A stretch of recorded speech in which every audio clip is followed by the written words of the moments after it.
Reverse roles.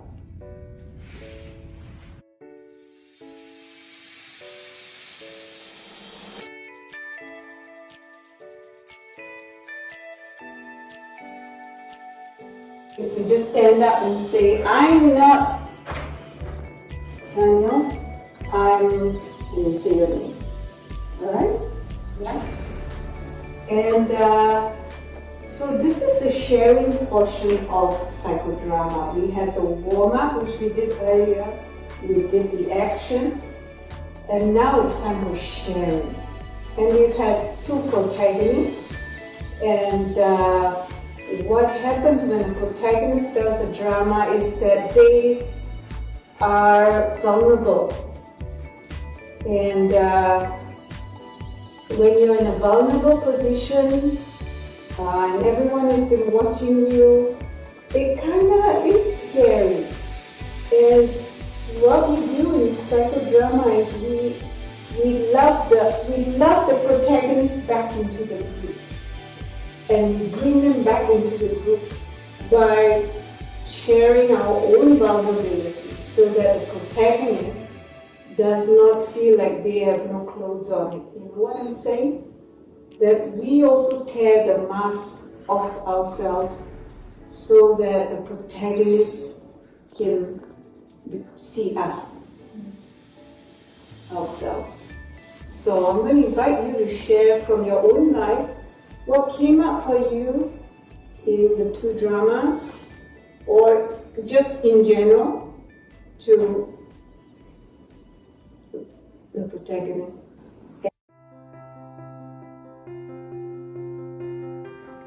So psychodrama is the brainchild of Dr. J.L. Moreno.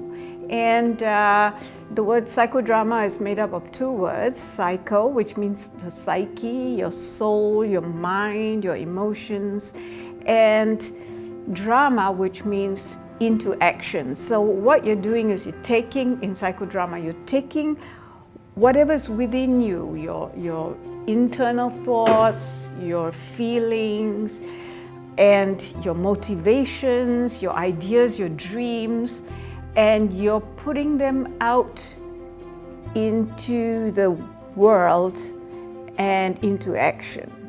So Moreno called that your surplus reality, because normally your reality, okay, this table is here, but I also have in my head perhaps a vision of myself sitting at a table somewhere else, and so I might use this table to represent this particular scene and recreate my living room when I was a child, and set out the scene and put things to represent the furniture and bring people in from the group to represent my mother, my father, and that's all called concretization. And what that does is brings things out into more tangible format, so that you can then interact with what's in your head, but in a more tangible way, and work things out. Have an experience of your inner world on the outside. Isn't that amazing? So how have you seen psychodrama being effective? How have I seen it being effective? Well, I've seen, people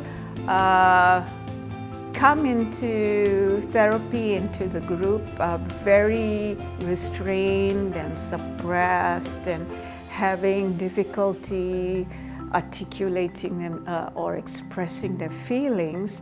And after an 8-week run, being able to, talk about what's really going on for them through all the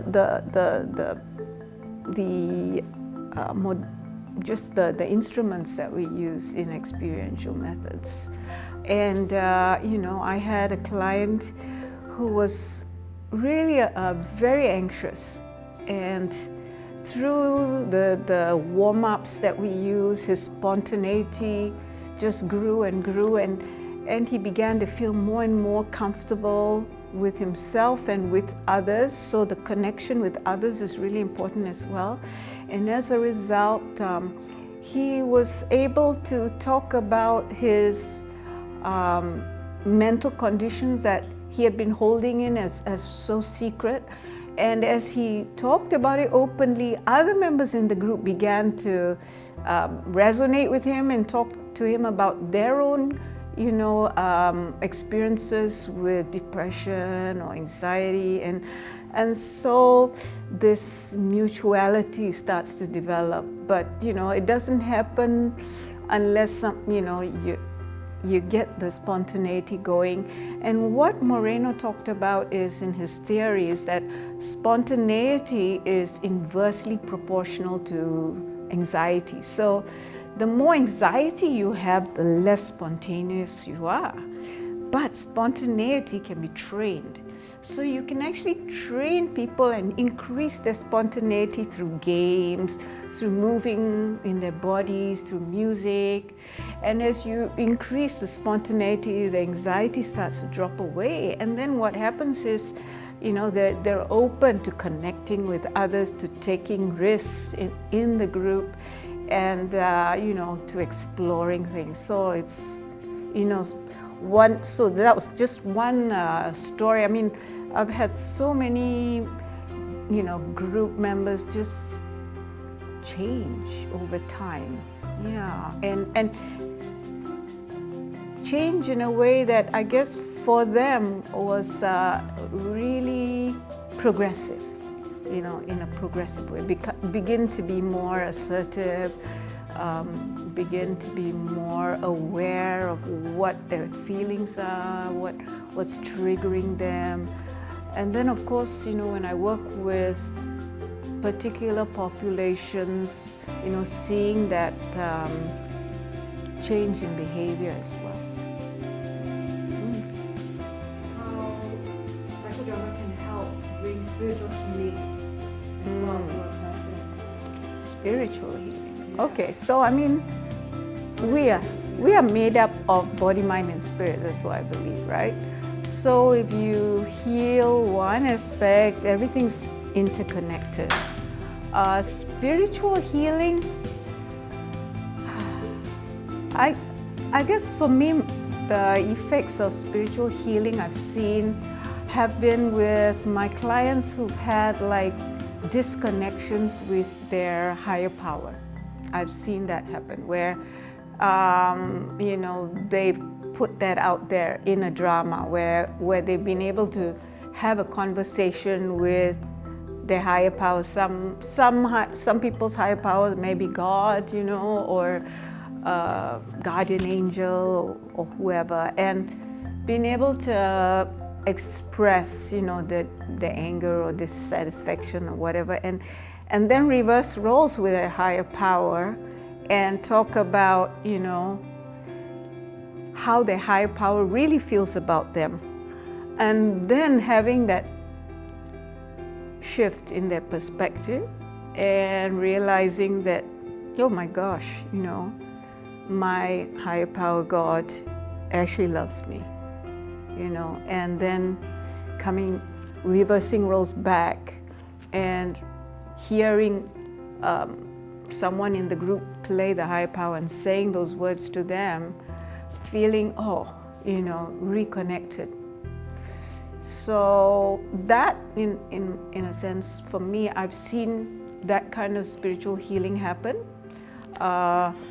Psychodrama has definitely been an existential form of therapy. There are so many coincidences that happen that, people kind of like go, wow, that's spooky, someone in the group chooses a person to play their older sister, for instance, and they don't know that person that well, and then that person who plays the older sister says, I actually have a younger sister and I've struggled with her, and your drama and you picking me helped me to then see things from my younger sister's perspective and how she feels, and and all these things happen, and you go, wow, who could have arranged that, right? So these coincidences, they're amazing. They happen so often. Yeah, that's amazing to hear. What does it take to be where you are right now as a psychodrama therapist? To be where I am. Well, someone that wants to study for it. Oh, okay. Well, the journey, the journey into certification is a long one. If you really want to pursue certification in psychodrama, you will need a master's degree in a related field. So some form of master's in counseling, social work, psychology, something like that. Then you need to clock 680 contact hours with, that means attending workshops, 680 hours of workshop training attendance. On top of that, this is for the American Board of Examiners. You need to run 80 group sessions and do 40 hours of supervision. And you need to direct psychodramas and be seen by your primary trainer and your secondary trainer. And each of them has to see you direct and has to see you direct 2 dramas each. So that's 4 dramas that they have to say, okay, this would have passed if you did your actual practical exam. So they kind of